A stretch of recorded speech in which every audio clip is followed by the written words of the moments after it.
साथियों नमस्कार। कुछ लोग चांदी का चम्मच लेकर पैदा होते हैं, लेकिन उनकी जिंदगी आसान नहीं होती। 19 जून 1970 नई दिल्ली एक बच्चा पैदा हुआ। नाम रखा गया उसका राहुल गांधी।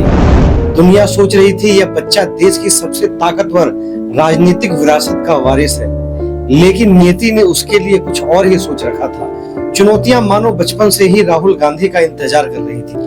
राहुल गांधी का बचपन सत्ता के हमलों में बीता, लेकिन उस बचपन की दीवारों पर खून के धब्बे भी लगे थे। 1984 जब वह सिर्फ 14 वर्ष के थे, उनकी दादी इंदिरा गांधी की हत्या उनके ही अंगरक्षकों द्वारा कर दी गई। दिल्ली में दंगे भड़क उठे थे, चारों तरफ भय और हिंसा का माहौल था, और एक बच्चा जो समझ गया था कि सत्ता सिर्फ ताकत ही नहीं, खतरा भी है। जवानी में दूसरा झटका राहुल गांधी को गमहीन कर गया।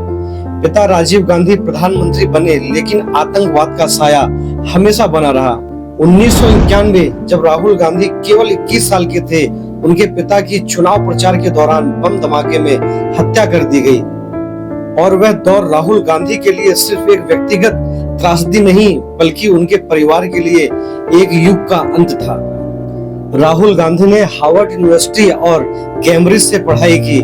राजीव गांधी की मृत्यु के बाद सुरक्षा कारणों की वजह से उन्हें अपना नाम बदलकर और अपनी पहचान छुपाकर पढ़ाई करनी पड़ी। राहुल गांधी ने एक ऐसा जीवन भी जिया जहां आप दुनिया के सामने बस एक आम छात्र हैं, लेकिन भीतर से आप जानते हैं कि आपकी असली पहचान भारत के करोड़ों लोगों को पता है कि आपका परिवार भारत की राजनीति की नींव की पहली ईंट है। पिता राजीव गांधी की मृत्यु के बाद इस परिवार ने एक ऐसा दौर भी देखा जब राहुल गांधी की पढ़ाई के पैसों की तंगी के कारण सोनिया गांधी को सदी के महानायक अमिताभ बच्चन से पैसों की मदद लेनी पड़ी, मगर अमिताभ बच्चन ने मदद के नाम पर केवल $1000 का चेक दिया। मगर इससे सोनिया गांधी के आत्मसम्मान को बहुत ठेस लगी, और उस पैसे को सोनिया गांधी ने अमिताभ बच्चन को ही वापस लौटा दिया।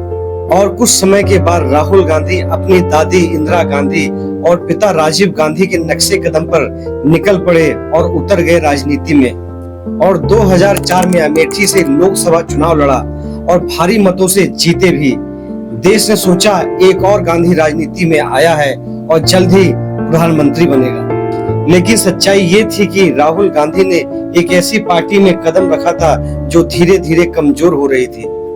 लगातार चुनौतियों और हार का दौर शुरू हुआ। संघर्ष बहुत मुश्किल था। विपक्ष ने उन्हें पप्पू कहा, उनके भाषणों पर हंसी उड़ाई गई, उनका मजाक बनाया गया, मीडिया ने लगातार सवाल उठाए, मगर राहुल गांधी मजबूती के साथ आगे बढ़ते रहे। 2014 लोकसभा चुनाव में कांग्रेस सिर्फ 44 सीटों पर सिमट गई। आजादी के बाद यह सबसे बड़ी हार थी कांग्रेस पार्टी की। और 2019 में भी राहुल गांधी को करारी हार मिली, यहाँ तक कि वो अपनी पारंपरिक सीट भी अमेठी से हार गए। मगर राहुल गांधी हार मानने वाले नहीं थे। मगर इस हार के बाद राहुल गांधी ने हौसले और मजबूत किए, और मजबूती के साथ एक और नई शुरुआत की, और वो नई शुरुआत थी भारत जोड़ो यात्रा। राहुल गांधी ने एक नेता की असली पहचान दिखाई और हार मानने से इनकार किया।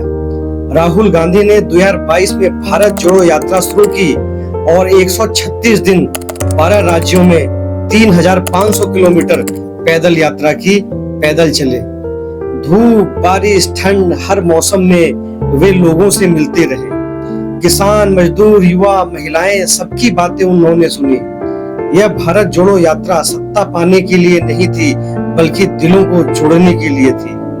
आज पूरे हिंदुस्तान में राहुल गांधी को सभी लोग हार ना मानने वाले लीडर के रूप में जानते हैं। साथियों, आप राहुल गांधी के बारे में क्या राय रखते हैं, कमेंट में जरूर बताइए। अगर वीडियो अच्छी लगी हो तो चैनल को सब्सक्राइब करें, वीडियो को लाइक करें। फिर जल्द मिलेंगे एक नई कहानी में। धन्यवाद।